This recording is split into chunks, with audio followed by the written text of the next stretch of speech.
en fait, c'est pas souvent la personne qui nous manque parce que quand tu arrives à une rupture, c'est que ça n'allait pas. Ouais. Donc tu t'attaches en fait aux souvenirs positifs que tu as créés avec cette personne. C'est pas forcément la personne qui te manque, c'est juste les souvenirs et tu oublies en fait tous les côtés négatifs. Pourtant, il y avait ces côtés-là, mais juste parce que la personne allait partir, toi tu veux voir que le positif. Il faut comprendre une chose, c'est que toutes les personnes que tu rencontres ne sont pas censées rester dans ta vie pour l'éternité. Mais chaque personne qui vient pour une bonne raison. Donc tu vas rencontrer certaines personnes, ces personnes-là vont te quitter, ça va te faire mal, mais ces gens-là étaient là pour t'enseigner quelque chose. Donc on ne perd jamais rien. Je ne vais pas blâmer ou détester la personne pour ce qu'elle m'a fait. Non, je remercie plutôt la personne pour ce qu'elle m'a apporté parce que je me dis, c'était jusque-là sa mission dans ma vie.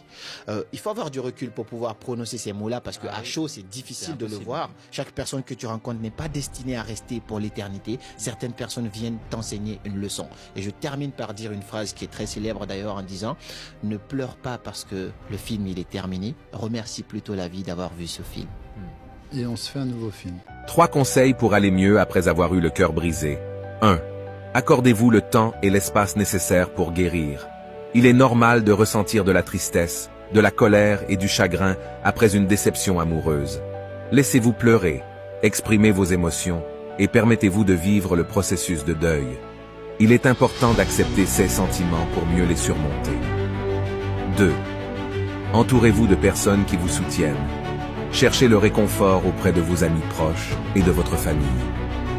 Parlez-leur de ce que vous ressentez et laissez-les vous soutenir dans cette période difficile.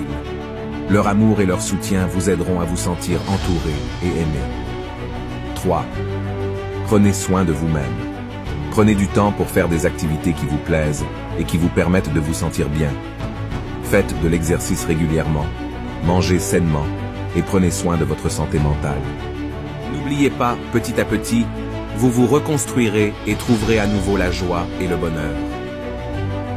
Ta copine ou ton copain vient de te quitter. Tu te sens mal, tu déprimes, tu ressens un gros vide et tu regardes sans arrêt ton téléphone pour voir si tu as reçu un message. Arrête, il faut que tu sortes ces habitudes qui sont ancrées dans ta peau. Si tu te sens mal, c'est normal. La douleur est le processus naturel de la guérison. Tu as offert une partie de ton être à cette personne et maintenant il te faut la retrouver. Évite le contact avec ton ex-partenaire pendant un certain temps pour te donner l'espace nécessaire pour guérir et te reconstruire. Évite de te replonger dans les souvenirs de votre relation, comme des photos ou des lieux qui vous rappellent des moments passés ensemble.